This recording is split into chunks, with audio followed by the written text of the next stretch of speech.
Thank you for joining us today. Yes, we are back at Azure Happy Hours, another episode by Reshmi and Radhika. So, before we begin, let's go through our code of conduct. We are all here to learn together. So, please be respectful of other people's views, understanding of differences, being kind and considerate in a way you all engage. Yes, obviously, we do encourage you all to participate. Please drop all your questions in the chat section. Now, I'd like to bring in Reshmi, our host for Azure Happy Hours. Hey Reshmi, how are Thank you you so doing? much, Parth. I'm doing great. How are you? I just like chased like a Superman to office now. I was stuck in a traffic very badly. Is it just Bangalore things? Just Bangalore things. And it started raining from yesterday, so there are a lot of tree slides and all happening on the road, yeah. Yeah, it's not So been a very predictable weather in Hyderabad as well, but I totally understand where you are. But hopefully, this happy hours kind of makes the mood happy for everyone who is attending. So, that being positive that that way. yes, that's Awesome. obvious. Yes. So, Awesome. So, with the interest of time part, let me quickly just bring on stage our speaker as well. So, thank you so much yeah. for bringing me in over here. And now I would like to welcome Radhika. So, Radhika is one of our senior most engineers in the DAPR team for Applet, and she's been an expert in guiding and assisting people on what are the best ways to navigate through DAPR. And I'm sure you guys have already seen another episode where Radhika and I have discussed this in the past. And I did see a good number of traction in the people who are attending as well. So, for all the folks who were wanting to know more, who are wanting to look more into what Dapper can do, today is the episode. So, welcome again, Radhika. How are you doing? Thank you, Rashmi. Doing great. Yeah. Weather is pretty nice today. Awesome. So, yeah. Yeah, surprisingly, it has not done some change of storm. So, let's Yeah. just hopeful that it stays this way. But amazing to meet you once again. And I am all excited on what we have on deck today. So, can you give me a quick brief on what are we going to discuss today about Dapper? Yep, sure. I think last time we spoke around in detail on what DAPR is all about, and then we got into the one of the building block DAPR has bindings. So in today's discussion, since we already covered DAPR last time, we don't talk DAPR in detail, but focus more on the configuration building block as dealing the configurations for every app is an is a mandatory task that every developer has to do. So today we talk about the configuration API, how it eases the developer efforts in managing with configurations and in their microservices. That sounds interesting. It's pretty much a part two. So, just a quick recap again for folks who were not there in the previous video. Please search for Dapper Reactor Happy Hours videos with Radhika. There should be another episode which was aired, I think, a couple months back. So, that will pretty much be a prerequisite for you. And now we can move on to the next level. So, thank you so much once again, Radhika. And let me know when you're ready to share the screen. Yeah, just a minute, Reshmi. Let me bring Yeah. up my screen. Yeah.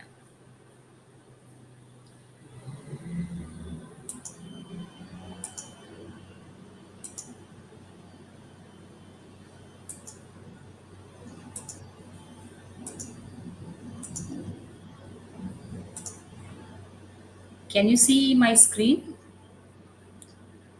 Yeah, it's visible. Okay, all right.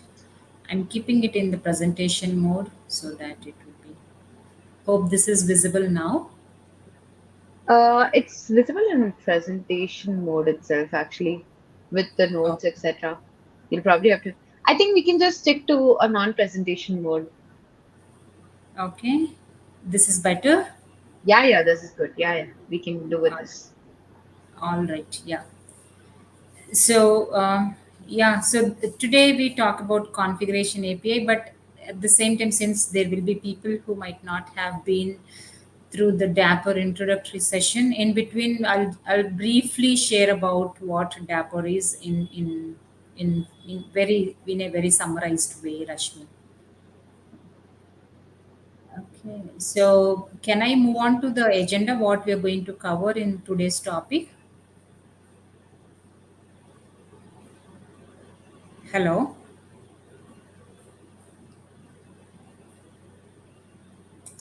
Rashmi, can you hear me?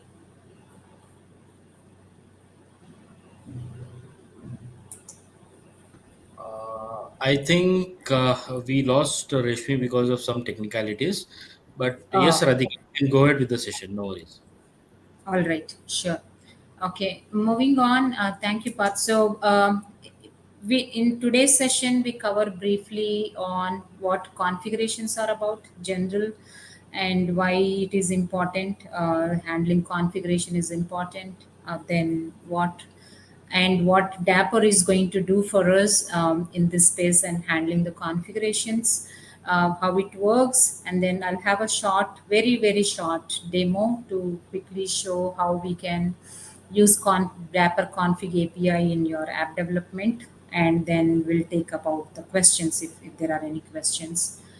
Um, with that, moving on, see, generally, I'm sure all of your developers, you've been doing your app development in and day out, and dealing with several configurations, right? Like any settings or parameters to have your app dealing with your different business scenarios seamlessly.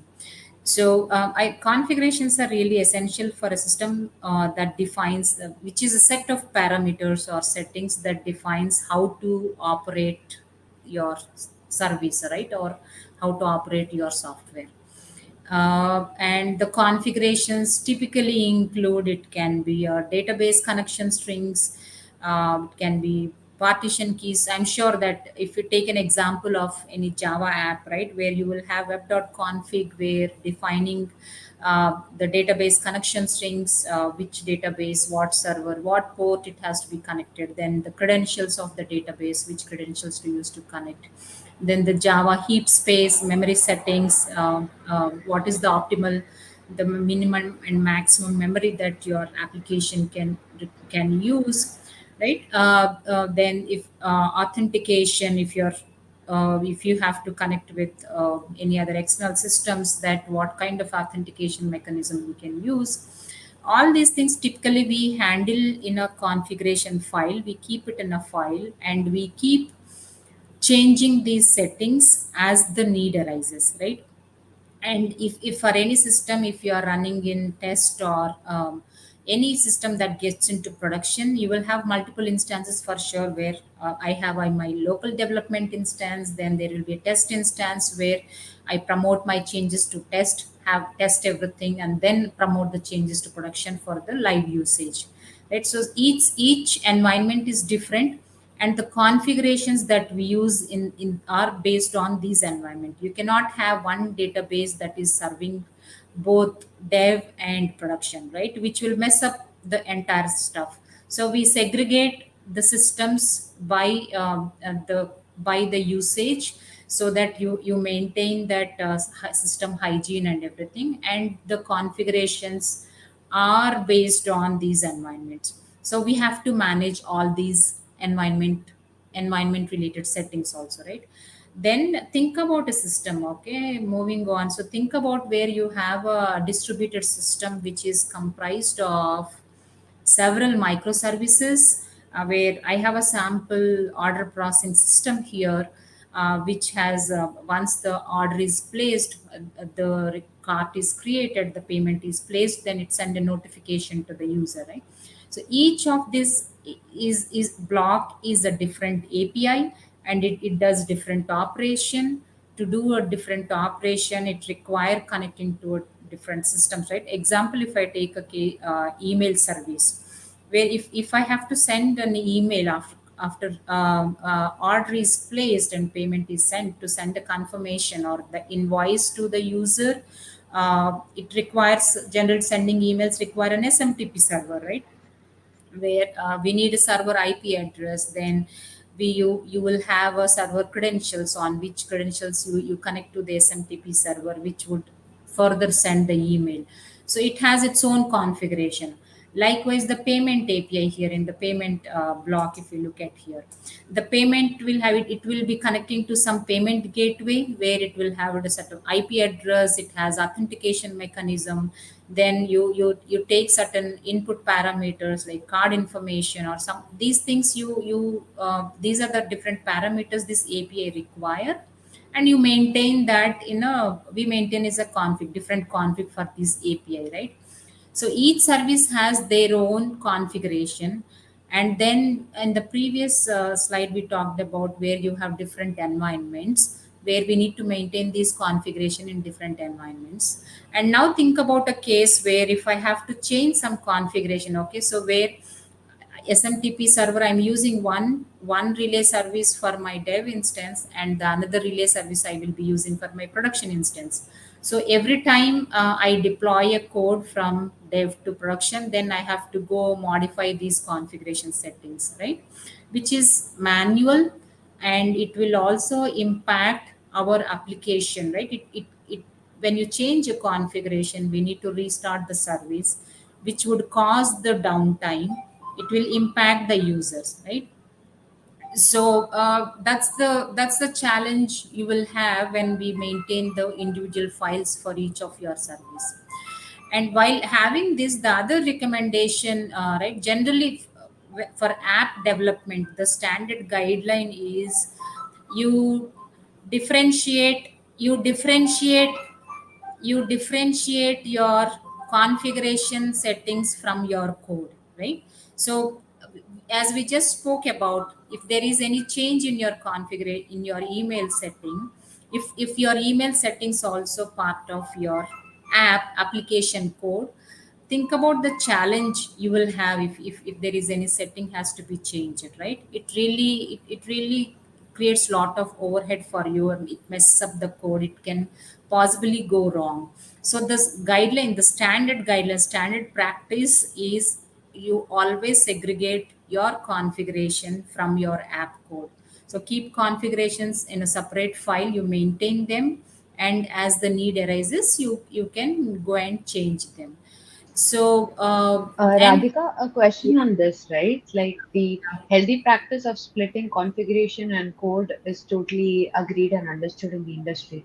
But yeah. what about having a combined configuration which is applicable across the multiple services? Is that something which is also done as a standard practice, or is it something which is not recommended? How would you go about that? Okay, that's a good question. So I think if you have less number of services, right, Reshmi? So if your system has 3 to 4 services, then maybe you can maintain one single configuration file where your 3 different services would be reading from this config file. That's one approach you can take. Okay. However, if you have multiple services, right, where your application is huge, and you have number of microservices, and each microservice is meant for different operation, and where you have different sort of parameters, then it's recommended to group your configurations, right? Like where there can be similar set of APIs where all these APIs would be talking to a same external system for, or this talking to same database for storing the information, or talking to the same authentication API for validating it. So you segregate, group your configurations based on these commonalities, and have a configuration file for the set of services. The Understood. reason, Got it. yeah, the reason we wanted to do that, right? Say tomorrow if you want to change something where you have change only to your authentication service, but there is no change for you on your email service, right? Okay, if there is any configuration, you just go and modify the configuration file where you have limited configurations, it's easy to recognize, go modify it. And that particular, if at all for any reason if you require, you just go and restart that particular just one service to get the change reflected, right? Ah, You yeah, yeah, yeah, makes sense. Yeah, so that's why it's good to have such Mm-hmm. level of segregation. Mm-hmm. Okay, that makes sense. Yeah. Yeah. Again, one more point to emphasize, when we talk about the configurations, these are external environment variables or settings we are talking about, which we will keep outside of the code. But there can be some operations which is internal to your app, right? Like where you have different modules within the code, where you go and talk to your another module within the code. Those configurations we should be maintaining within the code. We should not be externalizing them also into the configuration file. So just keep Mm-hmm. that in. Yeah. Correct. Okay. Okay. Okay. So with that, now we understood what the configurations are and what sort of challenges we get into while modifying the configurations. What sort of overheads or the additional effort that I as a developer has to put in maintaining this configuration, managing the configurations, right? And when changes are required, modifying, and then the impact to the app where the customers can face the downtime also. And if you go in the normal traditional approach of having in the files, right? That's the challenge we have to deal with in today's world with microservices. So that's where we get into DAPR. Moving on, uh, we talk. So DAPR, as you all know, it's a distributed application runtime. It's an event-driven programming, which would help in abstracting all the common operations like the configurations which we are talking about, configuration, or if you have state management operations where you're dealing with state management components, or you have an event driven implementation where dealing with the message queues like service bus or event hubs. So all these the operations DAPR will help enable in abstracting from your business logic. So that way your program can be in any language, where your other components like Azure Service Bus, or it can be GCP message queues or anything. So it can any language, you can easily interact with these components, and you can have your code running anywhere, you host it anywhere. But DAPR will help you in abstracting all these operations from your business logic. So later on in future, whenever you require to change based on your organization business model, today you might be on GCP, and then your business decides to get onto Azure. So then it, without changing the business logic, where you can change your other components, like if I'm using GCP message queues via DAPR, I just go and modify DAPR configuration. So then my code will start pointing to Azure Service Bus seamlessly without much effort for you as a developer. So that's the advantage DAPR will bring in. It has multiple building blocks as you see in the screen. Here, the service invocation, primarily we use this service invocation when you have to talk to different APIs in the microservices ecosystem. Uh,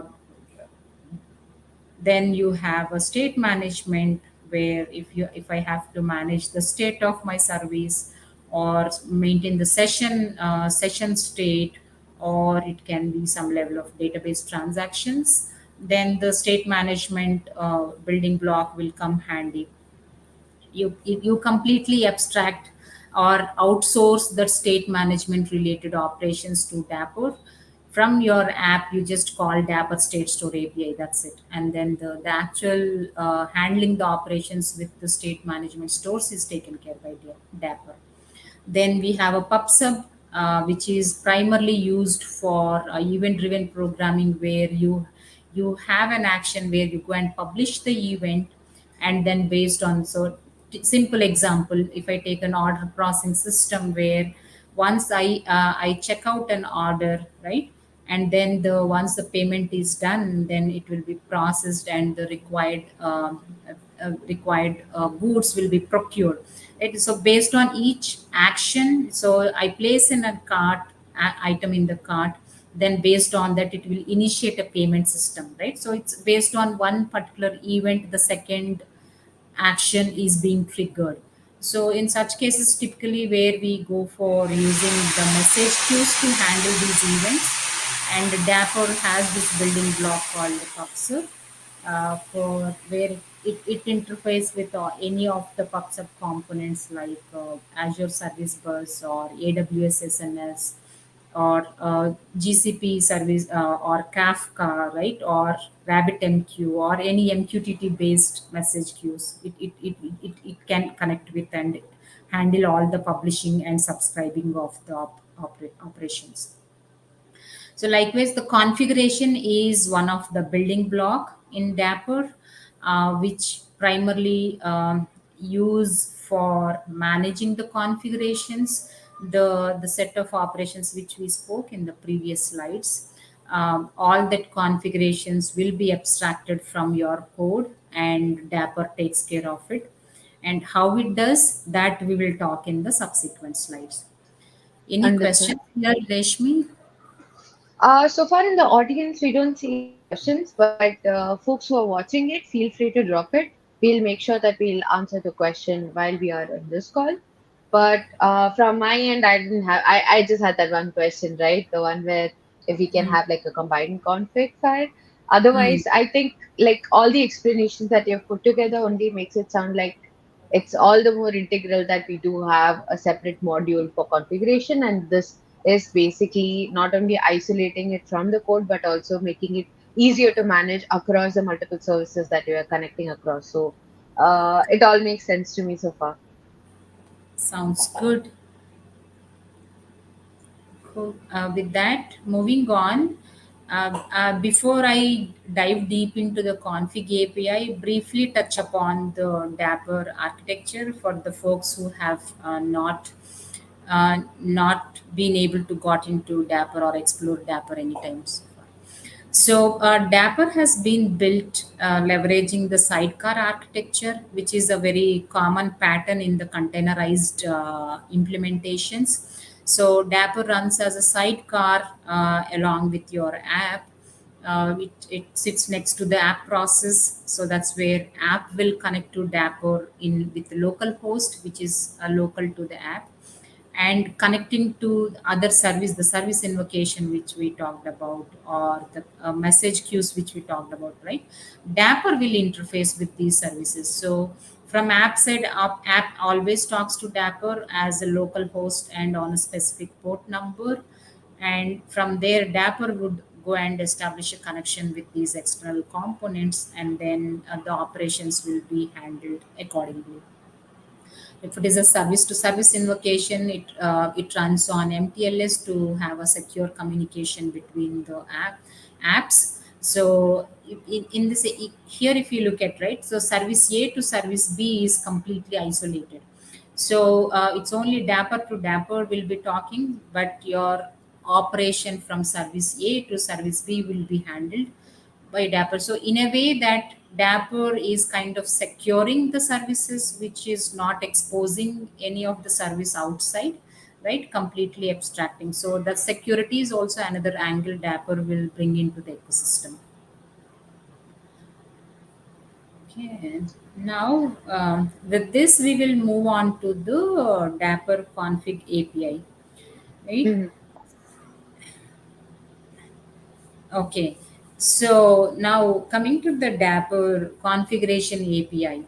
So it primarily does two operations, right? Even forget about DAPR configuration API, even without config API, the general the operations that we do with config, what we do, you modify the configuration, and then the consume the configuration. Once the configuration is defined, you consume the configuration from the app, and and right, and leverage it in your app, and there can be changes, the configuration can go through the change, and whenever change happens, that we need a way to reflect the change into the app. In the traditional way, without DAPR, in traditional way, it's like you go manually modify the config files, then restart the app so that the change will get reflected into your server. That's the traditional mode. Now with config API, what we have, config API has where you there is an ability for app to consume the configurations defined, uh, right? And then also you can subscribe to the configuration API. So what it does is, in if there are any changes to the configuration in the course of the usage, right, the subscribe operation will notify DAPR that yes, there is a change in the configuration, you propagate this change to the app. Then based on that event, then the app will start taking the newer version of the configuration, and it need not go through any restart of it. Right, when we are but you're talking about configuration API, but there need to be a place where all the configurations to be stored, right? We were talking about files and the challenges we are talking about. Then where do I keep the configurations with DAPR? So DAPR has this, DAPR supports the three config stores where uh, I can use Redis or Postgres or Azure App Configuration. Any of these components as my config store. What we would be doing is, instead of defining the configuration in a file, we define all the configurations in any of these stores. And DAPR API, the config API, will connect to the store and read the values from the store or subscribe to the store and propagate the changes to the app. We will talk So about, Radhika, yeah, about yeah. this one, right? Like connecting to the config stores, does it Hmm. also connect to multiple config stores at the same time? One DAPR API can connect to one store, Rashmi. I see. Okay, good, Yeah. got it. And Radhika, we do have a couple of questions as well in the chat. So whenever you Mm-hmm. feel like it's a good pause on the topic that we're explaining, we can Yeah. probably jump to answering a few questions. Sure, sure. I Yeah, think after the next slide, we will take those questions, Rashmi. sounds good. Yeah, sounds good. Yeah. So as we as I mentioned, right? So these are the three different stores as I depicted in the diagram here. I have an app. Okay, app will call the DAPR config API, which is a get operation. So app will call the DAPR get operation like this. As I said, app and DAPR will be running in the same, as a side to side in the same process. So it's a DAPR will be local host to the app. So we are local host. It will be running on this port number. It calls the configuration API get, asking that okay, from the config store, the store name is config store. That's what we kept asking for the DB name. Then the this get call will return the response, and then the details. The API will return the values of it. It will return in a key value pair. So it's easy to read, right? Okay, you have a parameter and the value of the parameter. You read and then use it in your application. So that's how it happens. Okay, then moving on to the next slide. So when this configuration API has been built, considering these supporting these different stores, there has been certain goals being defined that this API should serve, right? Where there should be a flexibility for the developer where I can store my configurations and the format I can store the configurations. There should be little flexibility, right, compared to the traditional way of storing in the files. That's one of the goal has been kept when defining this config API. The other thing is standard. It standardizes the APIs, right? So where for your entire application where you're going to use config API, right? The way you read configurations is standardized. The way you manage the changes to the configurations is standardized, because a DAPR defines the way that you have to operate in the configurations, right? Through its APIs, through its storage. So it standardizes the operational mode. So overall in your app, you would be dealing in a very standardized way, so that it is easy to manage your APIs, easy to maintain your APIs. Then the third thing is the dynamic updates. As we spoke about, there can be live changes suddenly. Okay, one one very catastrophic example I can take is your app is connected to your database, where the database hosted on a East US region example, and for some reason the East US region has gone down, and then you have to switch your traffic where you have your other secondary database running in West US region, where you have to change your configuration pointing to that database, right? Where you can quickly go and change in the configuration store, stating that okay, this is my database connection string.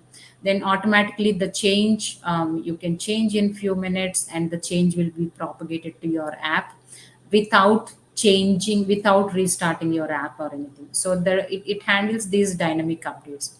The other thing is separation of concerns, right? So which is really completely your separating your configuration stuff, everything into the configuration store, and your code is completely separated from that. So this is another goal. The last point is that since you have configurations to API, where you can use it for even for other building blocks also, like so DAPR has pub sub building block or secret store, where you have to connect to a key vault or you have to connect to Azure Service Bus. Even those configurations, the DAPR related configurations, can be handled, stored in this, you can handle using this API. So the integration with other building blocks of DAPR becomes easier here. Last thing is, okay, so you have three different stores, right? It can be Redis, it can be Postgres, or it can be app config. The Redis can be on Azure Redis, or it can be on your local computer. So it's completely platform agnostic. You can keep your configurations wherever you want. So keeping these goals in mind, the config API has been built, and I will talk about the different operations it does and how the config template would look like. Hmm. And here we can take the questions, Rashmi. Yeah. Yeah, that sounds good. So, for brevity, I'm just gonna take your screen off and I will bring up the questions on the screen. So we can Yeah. start off with something very light and we can keep going deeper. A couple of folks do need assistance on how to proceed. So this is the first question that we received. Mm-hmm. So Shirley Dev is asking if Dapper is a Microsoft project. Okay, good question. DAPR is it's incubated by Microsoft, but right now it is an open source project. It's approved by CNCF. It's a CNCF incubated project, but Microsoft is also one of the contributor to the project. We continue to contribute, and at the same time we do have Azure version of the DAPR, which we do use a DAPR in our Azure integrations as well. Yeah, I think that was a good summary. And like we insisted a couple of times, even in the previous call, we are Mm-hmm. all in for open source, right? So if you are Yeah. interested in Dapper, if you are interested in contributing to Dapper, please do go ahead and help us make this tool a better and a stronger tool. So I hope that answers your questions early. Now moving on to Vaishak's question. Mm. So Vaishak is asking if service to service invocation is via MTLS by default. I'm not sure what MTLS is, so maybe I can learn that also. Yeah, so that is true. It's a mutual TLS to secure the communication between the services. DAPR uses MTLS, and yes, that is the default way of interacting the services across. Okay. Yeah, Okay. and That's one another new thing I've learned today then. Mutual TLS. MTLS. yeah, Okay. yeah, mutual TLS. And for this TLS, two ways you can have the certificates. One, DAPR itself generates the self-signed certificate. DAPR has a component called Sentry, and it will generate the self-signed certificate. So using that self-signed certificate, we via MTLS we communicate across the components. At the same time, customer wanted to bring in their own certificate. Customer can bring their own certificate also and then configure it. That sounds amazing. Vashak, I hope that answers your question. Feel free to drop a follow-up question if needed. Now, moving on to Saqib Jamal. Mm-hmm. So, Saqib is asking if I'm using Redis for state management. So, how can Mm-hmm. we access Redis key value that is saved from app 1 and need to access in app 2? Saqib has tried and they're getting a null value from different DAPR applications. I think if it says if you are having the same state store, Sakib, if you are pointing to the same state store, your apps, and then if you're accessing with same, you we have this query API, right, which connects to the state store and your retrieve the values. So if you're pointing to the same store between the two apps, and if your configuration, the DAPR configuration is rightly defined, your state management component, port number, and everything, then you should get the right values. If you are still not getting, and if you need assistance, I would suggest either please raise an issue in the GitHub and DAPR GitHub.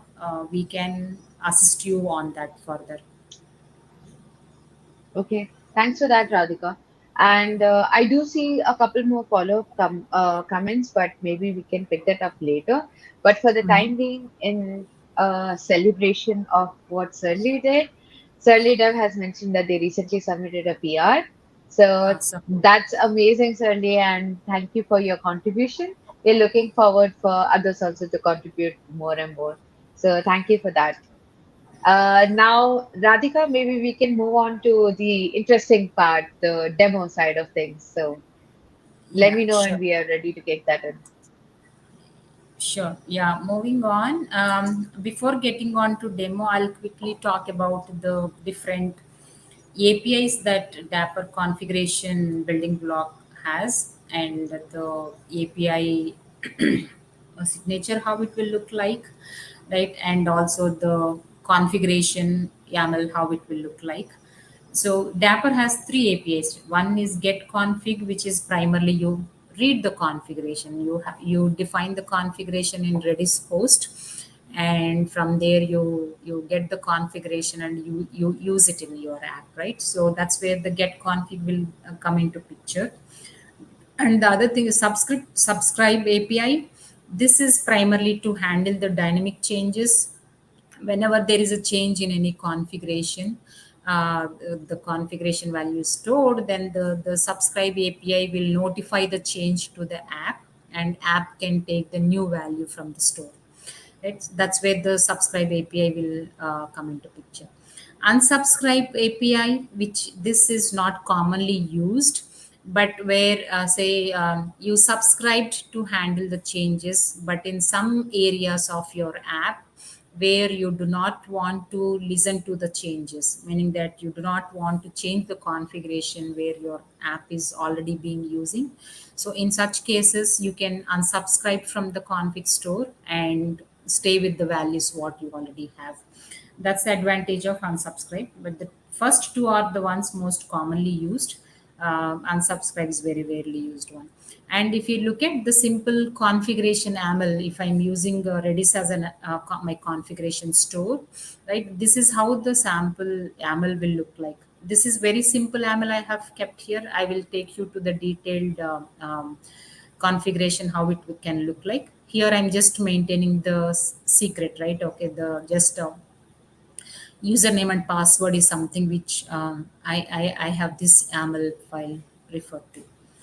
If I go to the sorry, if we go here, right? Okay, so this is the GitHub public repo what we have, and in the components contrib, this is where the configuration component will lie. And so this is the YAML file where how we can deal with handle different configurations, right? So examples are mentioned here. I'm using Redis host, then the connection string, right? Okay, how the connection string will look like. Okay, it's primarily from my app I have to connect to the Redis store to read the information. So this is the connection string will look like this. then what values you wanted to read from there. Okay, so I will talk about this little later. What are the values that you can define, right? This is the format. Okay, so even the number of retries we are talking about. uh, DAPR has a concept called resiliency, where in resiliency has three different operations like timeouts or retrace or circuit breaker, where I can say that, okay, for this API, the connection maximum I can have three retries, right? So even those values I can derive from this configuration. So you can define that the maximum number of retries, the value is this, and the retrieve interval, what is the time I can take to what is the interval I can keep between the retries. That's the value we can define here, right? The duration is about that.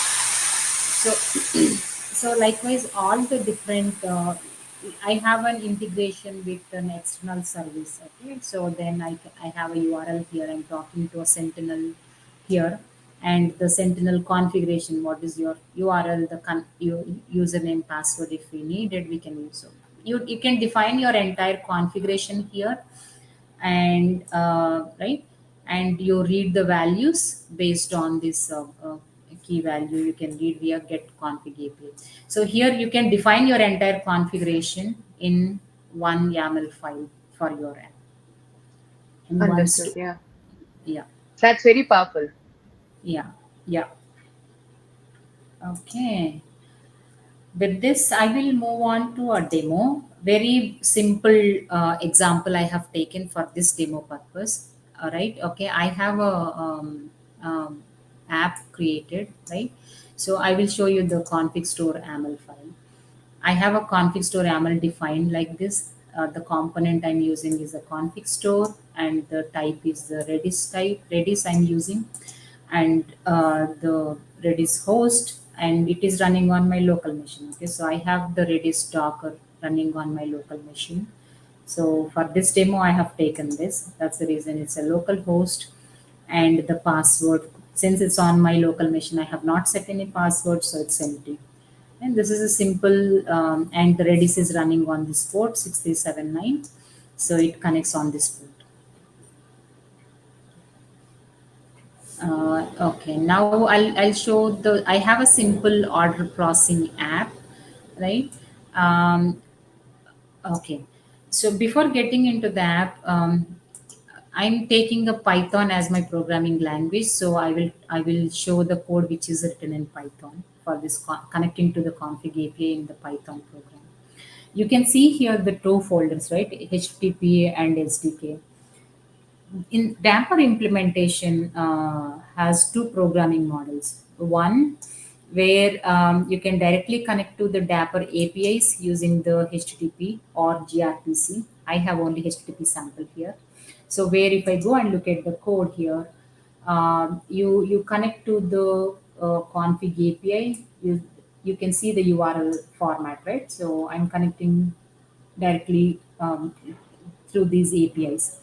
Even for subscribe, I'm connecting to this URL. This is my URL, which is like, so you have to connect to your API and maintain the connection string. Then you write entire code for establishing the connection to that API and reading the contracts, mapping with your attributes. All that you have to handle in your code if you go by a API implementation.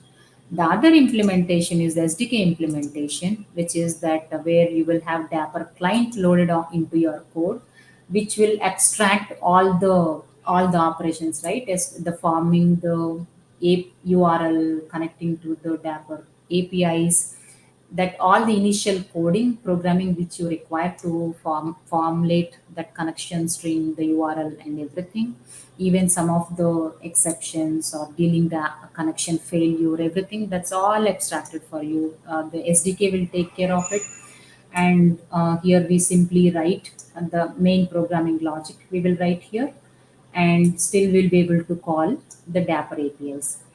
So here in the demo we will run, I will go with the SDK based implementation. So I have this order processor API. It's a Python programming. If you look at, I have three different operations. Right? One, I'm reading the config. I have a I will fetch the configuration to my API. Then I also have done I have subscribed for the changes, have written it, right? As and when there will be a change, then the subscribe API will notify and get the changes. Then I also have unsubscribe API. After some point, I wanted to unsubscribe from the reading the changes. So I have all these three APIs implemented in this sample. I have created app. So now I will run the app, right? If I look at, so this is the using DAPR run command. I will run this app. This is the order processor is my app I'm running, right? And this is the port. It's running on 6001 port, and this is the logic I have. Okay, now I will run. It is bringing up the DAPR for you. Sorry, what happened? Okay, 1 second. Let me change my path.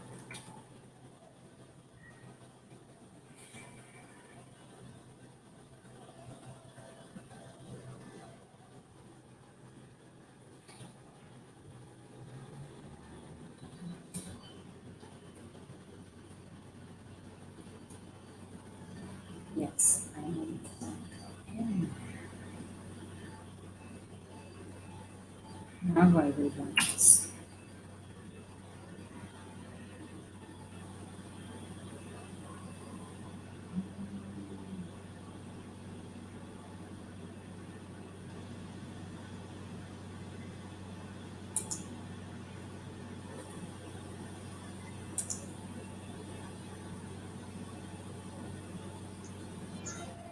One second. I will do that. As usual, just the demo gods, I guess. Demo fever. I think I messed up somewhere. 1 second. Let's see if we can fix it in a couple of minutes. Well and good, but otherwise, if you have any working demo, maybe that can also be a good way for audience to know how it should look like. Yeah, 1 second. I think 1 second. Let me construct the command once. I'll stop the demo and then stop my screen share for a minute. Yeah, no The system worries. has become slow. Yeah, the system has become too slow. So, Yeah, it's okay. So meanwhile, with the audience, right, we do have a couple of questions that we probably can answer. But if yeah, you feel like you can multitask, I can probably bring this up. yeah, sure. I think bring up the question. I'll while answering it, get my demo working, and then Awesome, awesome, no worries. That's amazing that you're able to multitask. So yeah, the first one, which is by Certainly Dev again, is a question which is more generic about the usability of Dapper. So they're asking what kind of apps slash websites or services have you seen that have been particularly enhanced using Dapper? okay. So reading the question, what kind of apps? Okay, what kind of apps, website services? I think so far, if I look at the number of customers, right, there are different customers. In the banking sector, customers are using Dapper. In the manufacturing units, customers are using Dapper. I think it's primarily it's not focused on any specific domain or industry. It's more of wherever you have a distributed systems or wherever you have microservices, right, where you have number of services in all those places dapper is relevant and you can use it. If you just have one simple API or simple one service, maybe dapper may not be required. But if you have multiple services where you in your Kubernetes setup you are running 10 or 15 APIs, right, in such cases dapper really becomes very handy for you. Makes sense. Awesome. And I hope that answers your question. So, Leda, you can feel free to drop a follow up. We do have one more question, and this is from Yeah. Mohammed Shadab. Can we call Mhm. one method in DAPR application by gRPC and HTTPS call both based on request type? Like basically, I think they're asking if one method can use gRPC and HTTPS calls both, and it can switch based on the request type. It's a overhead for you, right? I as a developer, okay, so if I why do we want to go with same operation in two different type of calling mechanisms, protocols, right? I think I would suggest the based on the advantages that HTTP and gRPC would give. Right, gRPC is generally more performant compared to HTTP. So where you have an operation which is a very straightforward backend APIs you would be calling, and right, in such cases where you can go for gRPC, which would be highly performant. But there can be some where you are talking to some client apps where right, where you have some level of client operations. In such cases, I or some UI calls you are making, in such calls, in such operations, I would suggest to go with HTTP, so that way it becomes easy to integrate with UI side type of apps, and also the debugging becomes easier with HTTP, right? So I think you choose it in the same app where you have different APIs where you have to deal with. In for different APIs you can use different protocols, but choose Mhm, wisely based on your operational type. mhm. Makes sense. I hope that answered your question, Sadaf. And we do have one final question. So this is by Sukhraj Mohammed. Can we Mhm. add two controllers in the same DAPR application? One is working with gRPC and one on HTTP. I think it's similar to the above one. I'm probably not able to see the difference. So maybe you can help answer that as well, Radhika. Yeah, maybe I would ask to elaborate a little bit. Um, can we add two controller in same DAPR application? One working with gRPC, and can you elaborate your question a little bit more so that I can clarify in more relevant way? Cool. Maybe we can give some minutes back while they are trying to elaborate the question, and meanwhile, we can see the status of how kind the demo guards have been to you. Yeah, sure. Just give a minute. I'm bringing my Yeah, yeah, configuration. Yeah, no worries. Just give me a thumbs up whenever you're ready. We can bring up your screen again. yeah.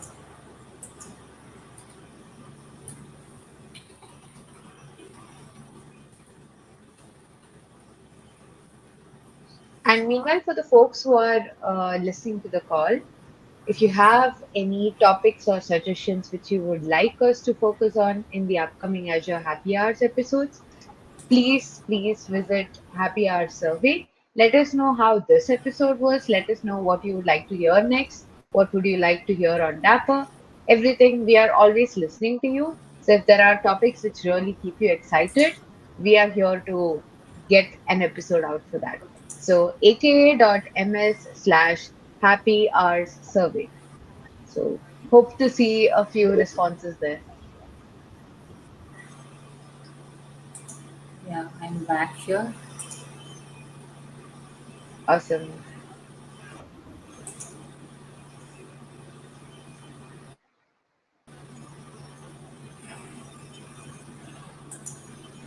Can you see my screen?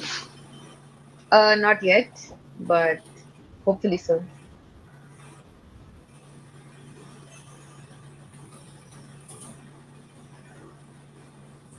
Or is it not? Okay.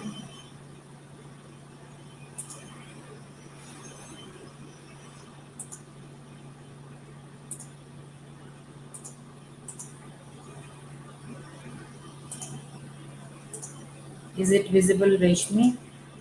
Yes, yes. We can see your screen. We can see the VS Code terminal open right now.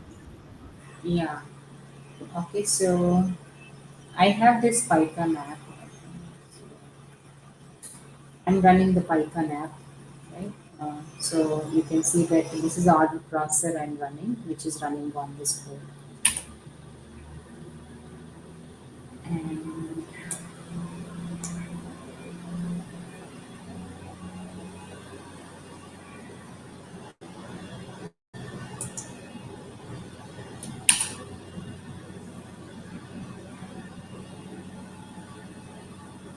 starting DAPR, right? You can see here HTTP port and gRPC port.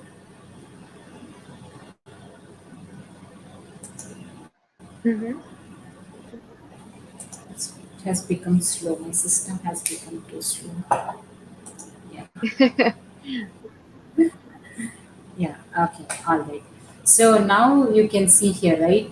It is getting the see. This is reading the configuration for order ID 1. It is reading the configuration value 101, and it is reading the Mm-hmm. configuration values 102. So these are the values defined in my Redis store. So based on that, it is reading these values connecting to that Redis store, right? Understood. Yeah.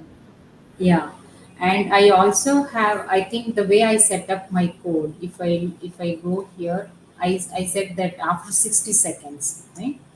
After 60 seconds, you unsubscribe, and then you stop the app. That's how I have set up this demo app for today's demo. So in few Okay. seconds, this will get unsubscribed, and it is going to the app will stop. Okay, the app will terminate. Right? Can you see Oh, here? yes. See Yes. here. Yes. Yeah, app unsubscribed from config changes, right? Mm-hmm. And I also exiting the app here. If you see here, I'm exiting the app, right? So Got the it. app, okay. So now what I'll do is for the demo, now I go and change the values of the configurations for order IDs, right? Order ID 1 Mm-hmm. was on 1 and order ID 2 was on 102. Now I Mm-hmm. will go and change the values of these configurations. Mm-hmm. Radhika, when you're changing this value, just one question. So, does the config also support cron triggers, or right now it's not a trigger-based system? Sorry, come again, Reshmi, with your question. Like if I had set some sort of cron trigger, right? Right now you set close it after 60 seconds. If I Mm-hmm. had set it something like close it on Yes, 12th May 6:15 p.m., can I also yeah, configure it like that? yes, yes. So DAPR has this a concept called cron binding. DAPR itself I has see. the cron binding. Okay, so you can using the cron binding, you can schedule some of these operations. Awesome. Okay. That helps. Yeah. Yeah. So if you see here, I'm changing the order ID. For order ID 1, I'm setting the value to 103. For order ID 2, I'm setting the value to 104. Right? I have done this. Now I Mm-hmm. will run the app again. Now we will see the modified values. Okay, so I'm running the app again because earlier we have stopped the app, right? Now I'm running the app again. All right. So now can you see here? It is fetching the 103 Correct. and the new values it is getting. Correct. Yeah, for the demo purpose, I have stopped and started the app again to segregate and show the changes clearly, easily.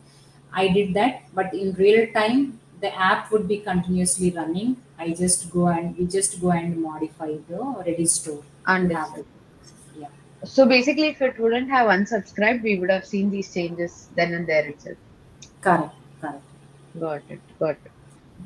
Awesome. This was a very easy but very easy to follow demo which people can like look at and take tips on what could be a good place to learn about this. So just to jump back on that, Yes. Radhika, if folks want to like learn more about how to go about the DAPA config, what would be the best resource Hmm. for them?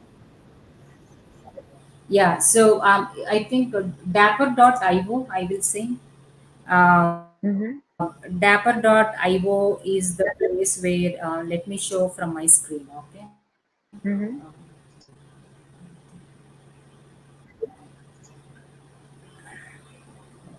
Okay. So, dapper.io. Right? So if I go here, it will take you to the Dapper website. So one of the Mm-hmm. question that someone asked previously, right, for what sort of services or websites Dapper will fit in. If I Mm-hmm. go here, case studies have different customers who are all using it. There are some customer references. So you can see here what sort of customers they are and in what cloud they are using Dapper. Right. This is one example. Now you go here, you can go to the docs section, Dapper docs, and here you have a getting started. Right, you start from here, getting started. It will help you starting from how to start with Dapper, and then you have this section called Quick Starts. The Quick Starts will have an examples of every building block, how each building block can be leveraged in your code. You will have a code samples in your local. So if you see here, these are the different building blocks, right? We spoke about configuration API, right? So if I go to pub sub building block here, it will have a very prescriptive way of explaining how this component will work, and then it has a code examples. So these are the prerequisites, and then this is the repo where you have an example sample code. You can go clone the code to your GitHub repo or to your local box, follow the instructions here, and this will help you to start with Dapper, right? That's amazing. Yeah, Yeah, this is a great resource, and especially the fact that you can have these code snippets which you can copy, paste, and follow. I think it will yeah, be very handy for folks to try it out. So, once again, we are at time. So, I think we haven't heard back from Sukraj, so we can probably uh, like Sukraj, you can always get back to us whenever you feel like you wanna get more insights on your doubt, and you can reach out to any of us in the upcoming sessions. But thank you so much, Radhika, for giving us such a detailed explanation on all the things that we have around DAPA config and how it can improve our developer experience, especially in and around DAPA. The demo was a little tricky, yes, but I mean, if the demo goes right in the first go, then how is it even a good demo, right? You need to have some real developer experience to actually go bad and then go good. So I'm glad that we could come to the solution by the end of this episode. So this is an amazing one. We did see a lot of folks showing interest in a lot of questions. So keep exploring Dapper, keep exploring all things in Microsoft, which we can help you with, excite you with. Drop us your favorite products and suggestions in ak.ms/happy hour survey. For everything that you need to learn about Dapper, we have dropped the links in the chat as well. So feel free to go through them and reach out to us if you would like to hear more. So thank you so much once again, Radhika, and hope you guys have a great day, evening, whatever time it is, a part of your world. So thank you and kudos.